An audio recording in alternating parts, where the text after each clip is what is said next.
بسم اللہ الرحمن الرحیم. جناب پروفیسر احسن اقبال صاحب، سیکرٹری جنرل پاکستان مسلم لیگ نون، حفیظ الرحمان صاحب، farmer chief minister Gilgit Baltistan, جناب میاں عبد المنان صاحب، فارمر MNA پاکستان مسلم لیگ نون، چیئرمین فاؤنڈر گروپ خالد اقبال ملک صاحب، فارمر پریزیڈنٹ اسلام آباد chamber of commerce and industry, respected executive members of Islamabad Chamber and respected business community, السلام علیکم. سب سے پہلے آج کا ہمارا مقصد جو ایونٹ ہے، ہم بڑے عرصے سے کوشش کر رہے تھے کہ احسن اقبال صاحب کو ہم اسلام آباد چیمبر انوائٹ کریں اور وہ یہاں پہ آ کے ہماری جو بزنس کمیونٹی ہے اسے ایڈریس کریں اور اس کو یہ بتائیں کہ پاکستان کس طرح سے یہ جو ہمارا اکنامک کرائسس ہے اس سے باہر آ سکتا ہے. تو میں خاص طور پہ مقصود تابش صاحب، شیخ جمشید صاحب اور اختر عباسی صاحب کا شکریہ ادا کرتا ہوں کہ انہوں نے کوارڈینیشن کی اور احسن اقبال صاحب کو یہاں پہ مدعو کیا. اس کے ساتھ ساتھ میں چند گزارشات احسن اقبال صاحب کے سامنے رکھنا چاہتا ہوں. سر، ہم پروگرام 2010 کی بھی بات کی، ہم نے سنی، سی پیک کی بھی بات ہوئی، لیکن سر جب تک ہمارے ملک میں لانگ ٹرم بزنس پالیسیز نہیں بنے گی، میں سمجھتا ہوں تب تک ہمارا ملک ترقی نہیں کر سکتا. میرے خیال سے ہمیں 1 سال کا بجٹ نہیں بنانا چاہیے، ایٹ لیسٹ 5 یا 10 سال کا بجٹ بنانا چاہیے، کیونکہ جو انڈسٹری آج پاکستان میں لگنی شروع ہوگی وہ ایٹ لیسٹ پروڈکشن جب اس کی شروع ہوتی ہے اس کو 3 سے 5 سال کا عرصہ لگ چکا ہوتا ہے. اور جو فیزیبلٹی آج سے 5 سال پہلے جن لوگوں نے انڈسٹریز پاکستان میں لگائی، اس وقت مارک اپ اگر 12% تھا تو آج وہ بڑھ کے 25% ہو چکا ہے اور ان کی کسی طرح سے بھی فیزیبلٹی نہیں بنتی. اور سر میں آپ کو پوری پاکستانی جو ہماری انڈسٹریلسٹ ہیں ان کی طرف سے یہ ریکویسٹ کرنا چاہتا ہوں کہ آپ اپنے پاکستان مسلم لیگ نون کے اکنامک مینیفیسٹو میں یہ چیز ڈالیں کہ وہ انڈسٹریز جو ایکسپورٹ اورینٹڈ ہیں اور جو لارج اسکیل انڈسٹریز ہیں ان کے لیے ایک subsidise mark up interest rate ہونا چاہیے، کیونکہ اگر انڈسٹری کا پہیہ گھومے گا تو پاکستان ترقی کرے گا، ہماری ایکسپورٹس بڑھیں گی. اور یہ جو ہماری پالیسیز ہیں، ہمیں یہ کہا جاتا ہے کہ ہم IMF پیکج میں ہیں جس کی وجہ سے ہم ڈالر کو کنٹرول نہیں کر سکتے، ہم مارک اپ ریٹ کو کنٹرول نہیں کر سکتے. تو سر پھر تو میں یہ سمجھتا ہوں کہ آگے آنے والا جو ہمارا فیوچر ہے وہ اگر اسی طرح سے چلتا رہا تو یہاں پہ بزنسز کرنا بہت مشکل ہو جائے گا. تو سر اس کے ساتھ ساتھ میں یہ بھی کہنا چاہتا ہوں کہ سر پاکستان میں جو کاسٹ آف ڈوئنگ بزنس ہے، جو حالیہ بجلی کی قیمتوں میں اضافہ ہوا ہے، اس کی وجہ سے پاکستان میں کاسٹ آف ڈوئنگ بزنس شاید اس خطے میں سب سے زیادہ ہو گیا ہے. اگر ہم انڈیا کو دیکھیں، بنگلہ دیش کو دیکھیں یا تھائی لینڈ کو دیکھیں، وہاں پہ جو کاسٹ آف ڈوئنگ بزنس ہے اس کے کمپیریٹیولی پاکستان میں کاسٹ آف ڈوئنگ بزنس بڑھتا جا رہا ہے، جس کی وجہ سے ہماری انڈسٹریز انٹرنیشنلی جو کمپیٹ کرنی چاہیے وہ نہیں کر پا رہی. تو سر ہماری آپ سے یہ گزارش ہوگی کہ آپ یہ چیز بھی اپنے اکنامک مینیفیسٹو میں ضرور لے کے آئیں. اور سر جس طرح سے جو کرنٹ اکنامک سچویشن ہے پاکستان کی، تو ہم یہ چاہتے ہیں کہ ہماری جو کرنٹ اکنامک سچویشن اور اس کا وے فارورڈ کیا ہے،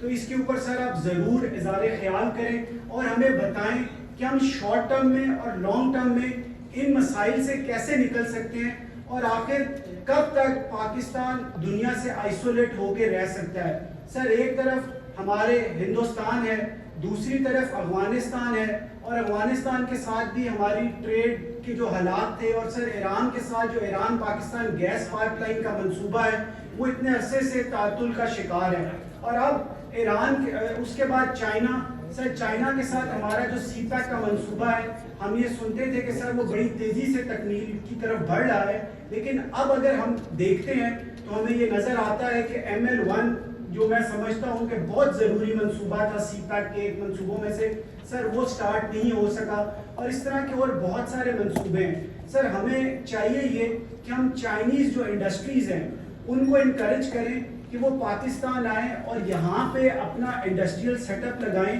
اور یہاں سے وہ چیزوں کو ایکسپورٹ کریں. ابھی ریسنٹلی کل ہمارے پاس ایک چائنیز ڈیلیگیشن آیا ہوا تھا جو کچھ سرجیکل پروڈکٹس مینوفیکچر کرتے ہیں، تو ان کی مجھے یہ بات سن کے بڑی خوشی ہوئی کہ وہ چیزیں وہ پاکستان میں مینوفیکچر کرنے جا رہے ہیں جو اس سے پہلے یہاں پہ نہیں ہوتی. تو سر اس کے ساتھ ساتھ میں یہ بھی چاہتا ہوں کہ سر آپ کی پالیسی میں جو ہمارے اسمال ڈیمز ہیں اور جو لارج ڈیمز ہیں سر اس کے لیے بھی کوئی پالیسی ہونی چاہیے تاکہ ہم سستی بجلی حاصل کر سکیں. اس کے ساتھ ساتھ سر امپورٹ سبسٹیوشن کے اوپر بھی سر کام ہونا چاہیے, اور جو ایکسپورٹ اورینٹیڈ انڈسٹریز ہیں سر ان کے لیے جو مٹیریل ہمیں امپورٹ کرنا پڑتا ہے اس کے اوپر بھی بہت ساری ہمارے جو لوگ ہیں ان کو ایل سی اوپن کرنے کے مسئلے ہیں, اور اس کے علاوہ اور بہت سارے مسائل ہیں. سر اس کے ساتھ ساتھ ہم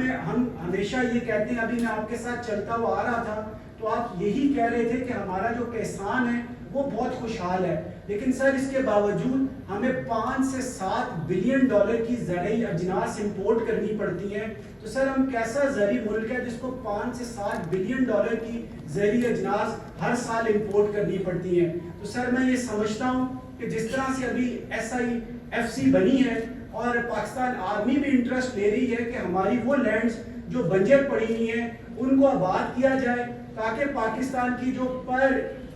ایکڑ ییلڈ ہے وہ بڑھ سکے. تو میں یہ سمجھتا ہوں کہ یہ بڑا اچھا انیشیٹو ہے, اور میں چاہتا ہوں کہ تمام پولیٹیکل پارٹیز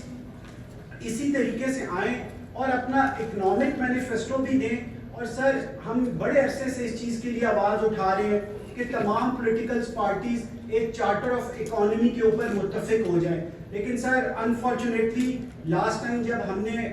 یہ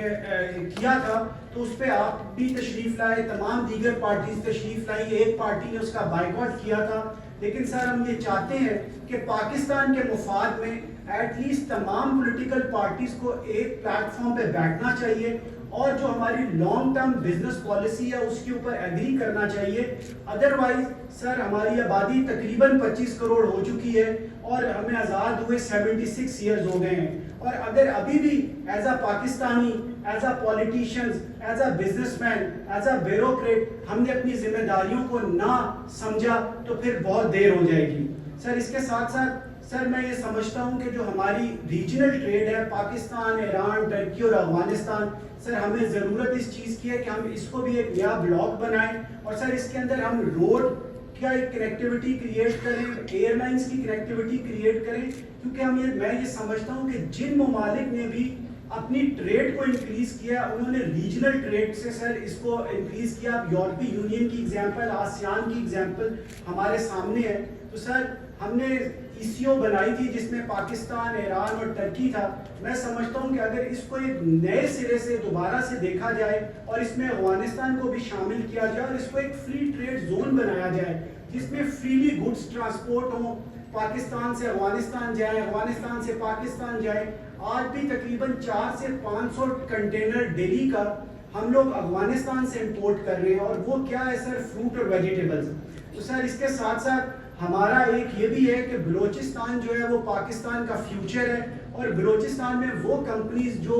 آئل ایکسپلوریشن میں اور ڈرلنگ میں تھی وہ سیکیورٹی وجوہات کی بنا کی وجہ سے بہت کم ہو کے رہ گئی ہیں. تو سر ہم یہ چاہتے ہیں کہ جس طرح سے بلوچستان میں آلریڈی ایک کور وہاں پہ آرمی کی ہے, ہم سمجھتے ہیں کہ اگر بلوچستان میں آرمی کی ایک اور کور وہاں پہ